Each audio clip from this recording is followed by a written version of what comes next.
He wasn't on the schedule, wasn't cleared by the palace, but Donald Trump showed up anyway, right outside the sealed corridor where the newly crowned King William was preparing to speak. At first, the guard said nothing. Not when Trump joked, not when he crossed the rope line, not even when he reached for the king. But the moment he made contact, a single step forward from the guard changed everything.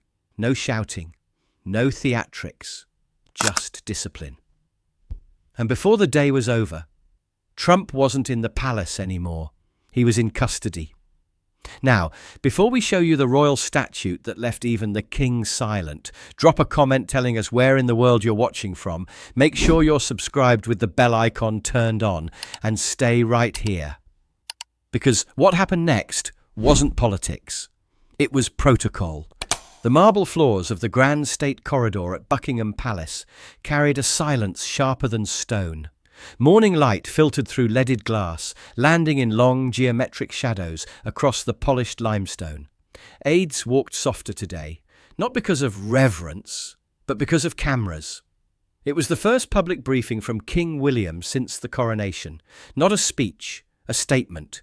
Short, private, symbolically loaded. Every movement inside the palace had been rehearsed, logged, rehearsed again. Sergeant Alaric Denham had been reassigned from ceremonial forecourt to inner corridor protection that morning, without fanfare, without explanation. He didn't ask why. At 40, Denham knew questions weren't part of the uniform.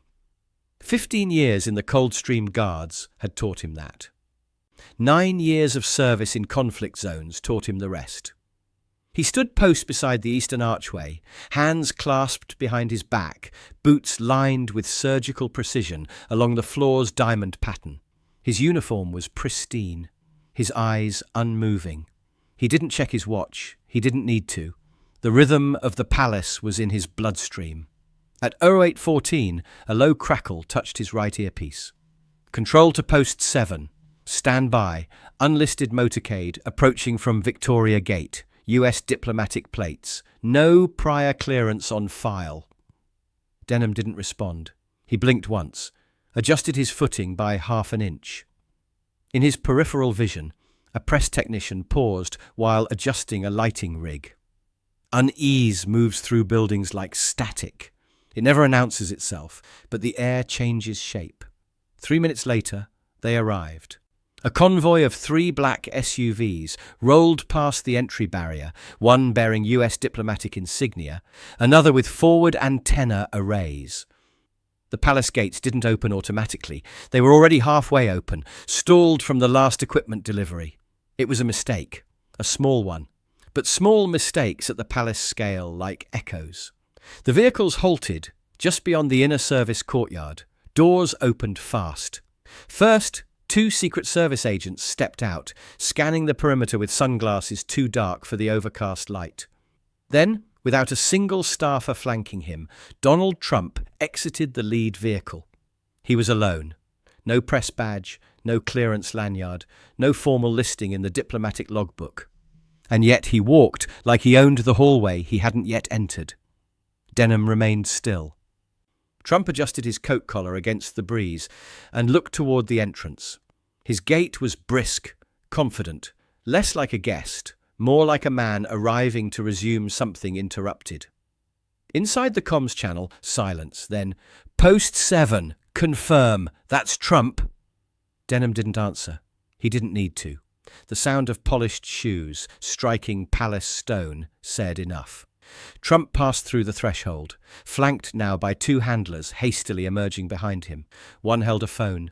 The other whispered, "We'll just be a moment." Sergeant Denham didn't blink. There had been no clearance, no briefing note, no escorting officer. And no one, absolutely no one, entered the King's corridor uninvited. But today, someone just had. The echo of the American motorcade hadn't faded before the first ripple of confusion spread through the palace. Assistants who'd spent months memorizing the new King's etiquette manual now whispered in corners, asking one another who had approved the arrival. No one had. Denham remained motionless beside the carved oak doors of the Grand State corridor. The morning's ceremony was supposed to be sealed, the King reviewing final notes before addressing Parliament later that afternoon. Denham's orders were simple: no entry, no distraction, no exceptions. Then came the voice. Confident, unmistakably loud, completely out of place. "Good morning, gentlemen. Quite the day for history, isn't it?" Trump strode in, as if the marble were a stage. His navy overcoat swung open, revealing the red tie the press would later describe as defiant. Two Secret Service agents followed, murmuring into their sleeves, clearly aware they shouldn't be here, but unwilling to contradict him. The chief usher intercepted halfway down the hall, bowing slightly. "Mr. Trump, may I extend our respect, but His Majesty's schedule does not currently allow unscheduled visits. The King is—" Trump waved him off. "He's around. I've been here before. They know me." Cameras clicked somewhere behind the entourage. Aides stiffened. No one wanted to be caught in that photograph. Denham didn't look toward the sound. His duty was the sealed door behind him, the one leading to the private antechamber where William was conferring with his advisers. Trump's tone turned genial. "You've done a wonderful job here. Whole place looks cleaner. Maybe I should send my guys to help with that." No one answered. He kept walking until he stood a few feet from Denham. "Now this is a real soldier," he said, gesturing to the guard's uniform. "You work for him, but he works for me. We kept you people safe. You remember that?" Denham's eyes stayed forward. To the untrained eye, he hadn't even heard the remark, but a closer look would have shown the subtle recalibration of his jaw, one practiced breath in, one measured out. Trump chuckled at his own comment. Tough crowd. He turned to the press aide beside him. "Take one here, will you? The people love these guys. Makes great television." The aide hesitated, camera halfway raised. Across the corridor, the chief usher's whisper was almost a plea. "Sir, photography in this section is not—" A sharp shutter click sliced through his words. That sound, small as it was, shifted the corridor's temperature. It was no longer a visit. It was a breach. Trump looked pleased with the reaction. "Relax, it's friendly. You Brits get so nervous." Denham's gaze finally moved, precisely 1 inch downward, enough for Trump to notice without understanding why. For guardsmen, that fraction of movement meant warning. The chief usher drew a quiet breath, trying again. "Mr. Trump, the King's engagements are restricted until the statement. Perhaps we can arrange a reception later this week." "I'm already here," Trump said. "He'll want to see me. He always does." Denham resumed stillness. But inside the radio clipped to his belt, a single coded phrase arrived from command. "Maintain position. Do not engage verbally." The tension in the air thickened. Courtiers exchanged nervous looks, unable to reconcile the sight before them.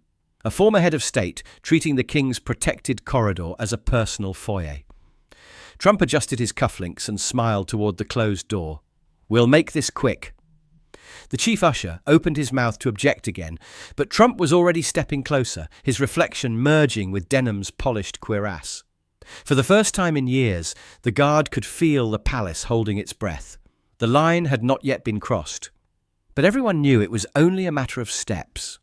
The quiet inside the grand state corridor had the weight of a cathedral before a sermon. Every footstep echoed like punctuation. The press crews who had been setting up for the King's afternoon address were now motionless, their cameras lowered, their eyes flicking between the former president and the soldier in red. From behind the carved doors, faint conversation ended. A latch turned. The King was finishing his private briefing. Denham's right hand tightened imperceptibly against the seam of his trousers.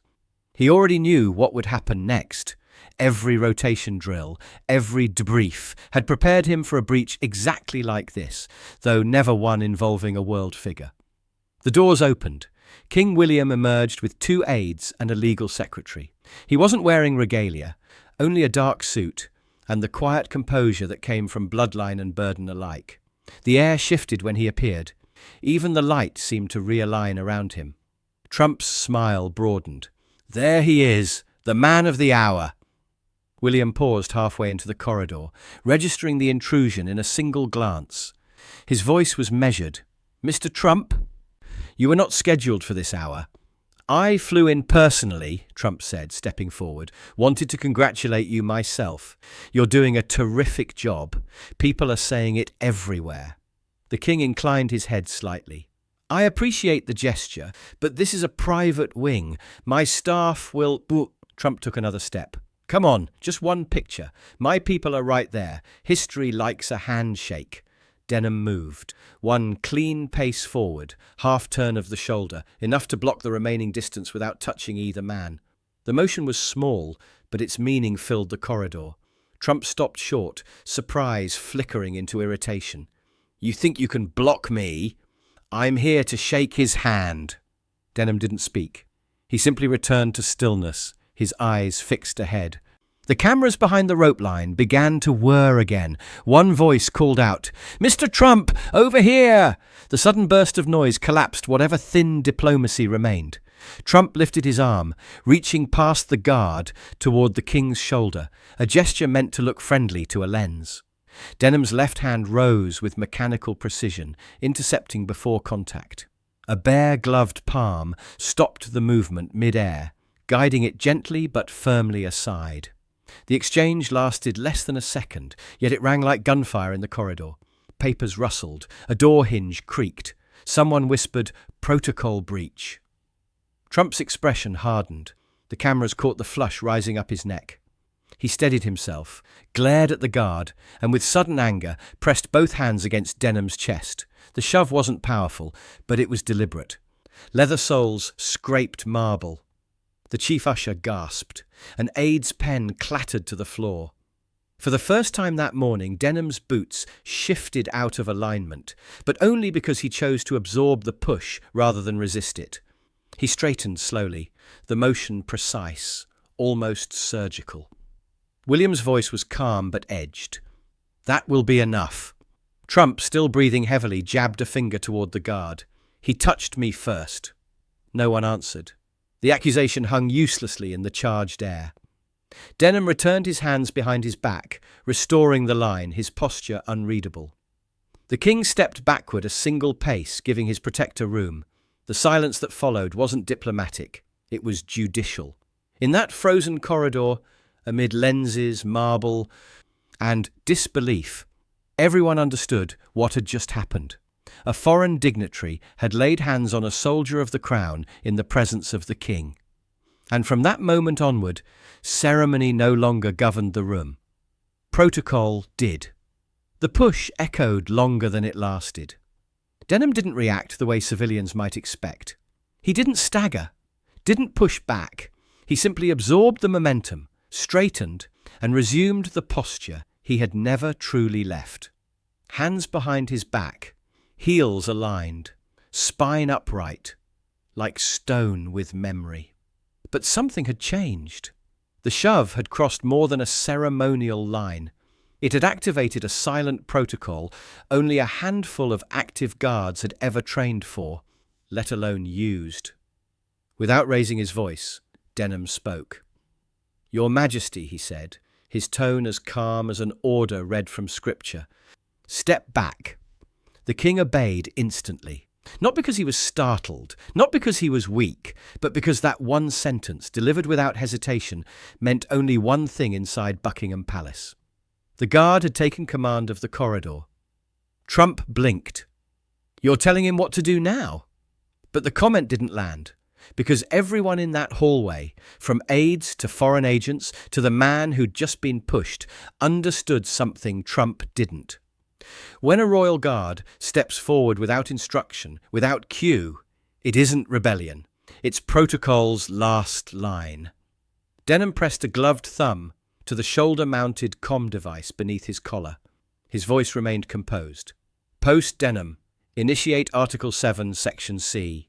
Breach of Crown proximity by foreign national. Standing by for martial confirmation." There was a pause on the line. Then a clipped voice answered, "Confirm trigger, lock corridor." AD doors clicked shut. The liaison officers at the far end moved to seal the entrance. Two guards posted at the opposite arch silently turned inward, shoulder to shoulder. No rifles raised, no alarms, just posture. Trump looked around. Is this a joke? But no one laughed. His own Secret Service detail hesitated. They'd been briefed, of course. Buckingham was sovereign ground. Inside these walls, authority defaulted not to titles but to statutes, some of which dated back centuries. Statutes that had never been used in living memory, until now. "I'm a former president of the United States," Trump said. "You think you can detain me over a misunderstanding?" The palace liaison arrived. A young woman with sharp eyes and a clipped tone. "Sir, you made physical contact with a member of His Majesty's Guard while within classified ceremonial range. That's not a misunderstanding, that's a breach." Trump turned to Denham. "This guy started it. He stepped in the way. I was just trying to be friendly." Denham didn't respond, because that wasn't the guard's job anymore. He wasn't ceremonial. He was now containment. William stood behind the guard, watching, not interfering, not retreating. When the marshal's voice returned over the comm line, "Advise standing diplomatic contact. Marshal team en route." He gave a single nod. That nod was quiet, but it was the most powerful movement in the corridor, because it meant follow the code. Even now, even when the world's cameras would misunderstand, even when headlines would twist it, even when the man standing at the centre of it all was one of the most controversial figures on earth, the guard would not flinch. Trump took another step forward, eyes narrowing. "You people don't understand what kind of trouble you're inviting." Denham didn't raise a hand, didn't raise a voice. He simply said the same phrase again, almost whisper-like, "Your Majesty, step further back." William did. And in that second, with a king stepping away and a guard stepping forward, not with force but with stillness, the balance of power inside the palace tipped. Not towards celebrity, not toward politics, toward discipline. And the law, long buried in pages no one thought would matter again, suddenly stood taller than anyone in the room. By the time the Marshal Liaison Unit entered the corridor, the temperature of the room had shifted from confusion to compliance. 3 officers arrived, no weapons drawn, no sirens, no raised voices. They moved like cathedral stewards, not riot police. Their uniforms bore the insignia of the Crown Marshal Service, dark navy, gold trim, silver chain of office across the left shoulder. Their appearance didn't say force, it said finality. Trump stood still at first. But when the lead officer addressed him, "Sir, we'll need you to remain in place while diplomatic review is initiated," his instinct took over. "You can't do this," he barked. "I didn't attack anyone. This guy moved into me." The officer didn't argue. He simply replied, "Sir, Article 7 of the Crown Protective Statute has been invoked. Temporary detainment for sovereign proximity breach." Trump looked to the Secret Service agents, still hovering in the background. "Are you seeing this? You're just going to let them?" One of them stepped forward carefully. "Sir, our jurisdiction doesn't extend inside the state corridor. This is protected sovereign ground. We're here to advise, nothing more." The words hit like a cold slap. Denham remained at his post between the king and the incident, still unmoving. He didn't gloat. He didn't speak. The ceremony now belonged to law, and he had already handed it over. Trump's face darkened. "This is about optics. I know what this is. You don't want me in the picture." One of the marshal officers stepped aside to allow the palace legal officer to enter. A woman in her 60s, wearing a ribboned lanyard and carrying a small leather-bound folder. She spoke clearly and without sentiment. "We will be executing a temporary containment hold under Section C of Article 7. This is not an arrest. You are not under criminal charge, but due to the proximity breach involving contact with a royal guard in the presence of the sovereign, the law requires formal review." Trump's mouth opened, but he didn't speak. Not right away. For the first time since arriving, he hesitated. The legal officer continued. "You will be escorted to the custodial annex beneath the south wing for a secure diplomatic holding interview. You may contact US representation from there. Press access is suspended pending Palace Communications review. Phones will be surrendered under Crown Privacy Clause 4. Across the corridor, a marshal collected mobile devices from Trump's aides. One protested, "This is our footage," but was silenced with a single nod from the chief usher. Trump turned to Denham. "You're loving this, aren't you? Finally get to be something more than a statue." Denham didn't flinch. He didn't need to be something more. He already was. The marshal team moved into formation. 2 officers took position beside Trump, not touching, not corralling, but creating the kind of space that made movement impossible without consequence. The chief liaison addressed him once more. "Sir, this way, please." Trump's eyes scanned the room one more time, searching for a camera, a friendly face, a moment of reversal. None came. The corridor had turned cold, not in temperature, but in spirit. No press, no aides, no cameras, just history, executing procedure. He started walking. Denham didn't follow. His job was not the escort. His job was the wall. As the former president disappeared down the corridor, one of the king's aides turned to William. "Shall we call off the press brief?" William looked toward the sealed doors ahead. "No, we proceed." The aide hesitated. "Even after—" "We proceed," William repeated. "Let the cameras show the marble clean." The king adjusted the cuffs of his suit, gave Denham a glance of calm recognition, and turned away. The guard remained alone in the corridor, not forgotten, just still. And behind him, in the sealed leather pouch on the legal officer's desk, a timestamp had already been written. Article 7 invoked. Subject detained. Witness, Guard Sergeant Alaric Denham. The chamber was small, smaller than most imagined for a crisis. No microphones, no portraits, just walnut walls, a round table, and a ceiling fan that stirred the air like an old courtroom trying not to feel modern. King William entered alone. The marshal stood first, out of habit more than ceremony. So did Sergeant Denham. The US ambassador remained seated, arms folded, expression unreadable. And Trump, well, Trump stood too, but only because he refused to be the only one left in the chair. William took his place without greeting or pomp. He didn't remove his coat. He didn't reach for the folder tucked under his arm. He simply set it on the table, spine aligned with the grain of the wood, and looked towards Denham. "Walk me through it." Denham's voice didn't shake. "Sir, the subject approached within restricted proximity. I issued no verbal commands until contact was made.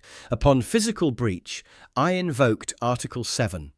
Containment was executed under non-resistant conditions. No force was returned. His Majesty was removed from contact range immediately." Trump's voice cut in. "I didn't breach anything.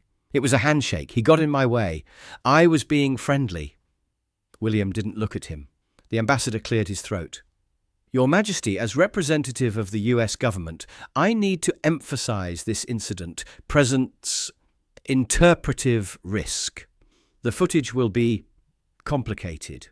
William nodded. "That's why I asked for this session to remain closed."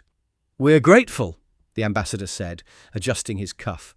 "But respectfully, we must also acknowledge that our former president has diplomatic status. In our view, his detention is irregular." William finally turned his gaze on Trump. "Is that your view as well, Mr. Trump?" Trump straightened.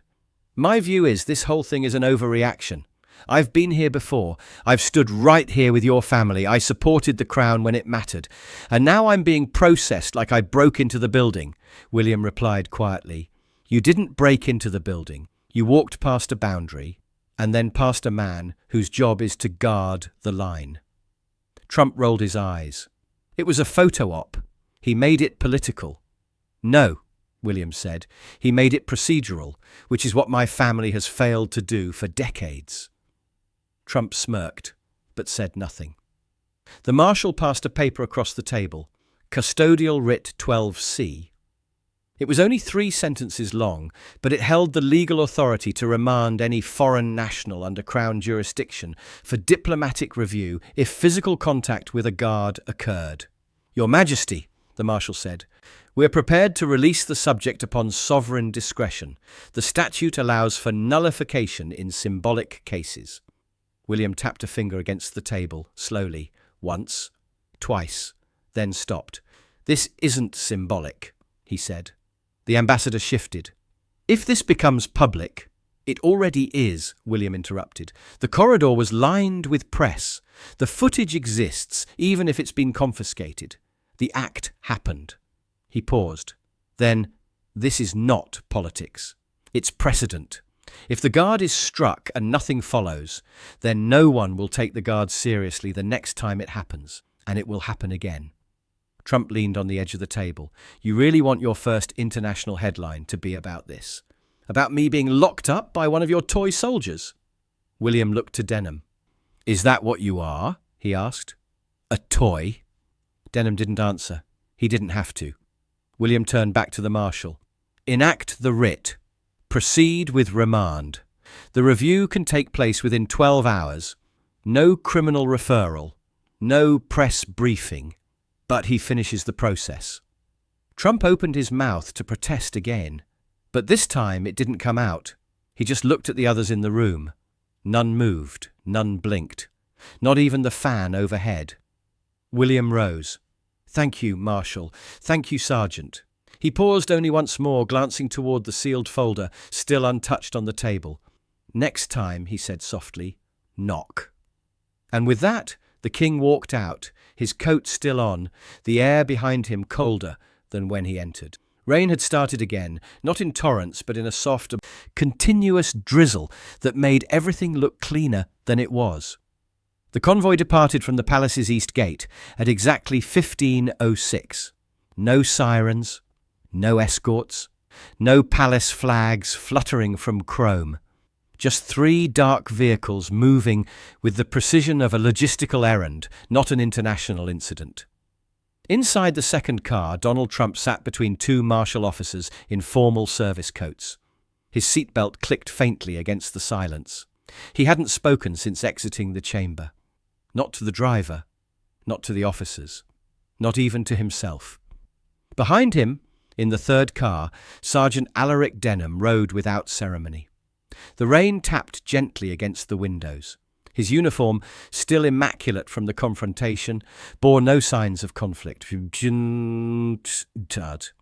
But his presence in the vehicle was symbolic. The guard was witnessing the conclusion of his own report. The vehicle turned onto a narrow road just beyond St. George's Fields. Few people knew where it led. The Crown Internal Security Division was housed in what appeared to be a converted estate. Tall hedges, gravel drive, and a single brass plate near the portico. Authorised entry only. Royal statute, access required. No tourists, no press vans, no onlookers. At the gate, a marshal stepped out of a stone guardhouse, checked the passenger manifest, and lifted the barricade without fanfare. The cars rolled inside. They pulled into the curved driveway, tyres whispering on wet stone. The marshal officers stepped out first, opening the rear door of the second vehicle. Trump didn't resist. He simply stepped into the drizzle, his eyes fixed straight ahead. Whatever bluster had followed him through the palace corridors was now folded inside his silence, like a speech waiting for the right podium that would never come. As the party crossed into the building, a soft metallic sound broke the rhythm. Something small had fallen. One of the officers paused, looked down, and there, against the cobblestone, sat a US flag lapel pin. Trump hadn't noticed it fall. His coat had shifted in the movement, and the pin had come loose, now resting face up against the wet stone, red, white, blue, dulled by rain. The marshal bent to retrieve it, but Denham, stepping from the rear car, reached it first. He crouched without drama, picked it up with a white-gloved hand, and turned it once in his fingers, not disrespectfully, not dismissively, just observed it. Then he rose, removed a small transparent evidence pouch from the side pocket of his coat, and placed the pin inside. The label space on the pouch was already printed. Supplemental artifact, Custodial Review ID, CSD 775. He sealed it and said nothing. Inside the building, the intake clerk signed the paperwork with the clinical efficiency of someone trained never to raise an eyebrow. The entry log read, Name, Donald John Trump, Designation, Foreign Dignitary, Former Head of State. Statute invoked. Article 7, Section C. Incident Code, BCP, 400 notes, no resistance, minimal contact, pending sovereign release. The file was placed inside a leather-bound ledger. Denham handed over the pouch. "Chain of evidence," he said, his voice low. The officer nodded and locked it into the secured drawer without commentary. Outside, the rain hadn't changed. Just steady, thin lines painting the stone courtyard silver. Trump remained seated inside the holding suite, a converted drawing room with no bars, no cameras, just 3 chairs, a sideboard with water, and a single curtain drawn against the window. He looked out anyway, even with nothing to see. Denham waited outside the door, not as a jailer, not as a threat, just as a man who had finished what the law asked of him. He didn't look back at the pin. He didn't have to. By the time Sergeant Alaric Denham stepped back onto the Grand State corridor, the marble had been polished twice. It was just past 20 Hunquo. Most of the press equipment had been wheeled out. Lights were dimmed to evening mode. The florists had replaced the centerpiece on the side console. The hallway looked untouched. To the public it would appear as if nothing unusual had ever passed through it. But Denham knew better. He walked the full length of the corridor alone, his boots echoing in even cadence. Not ceremonial, not exaggerated, just present.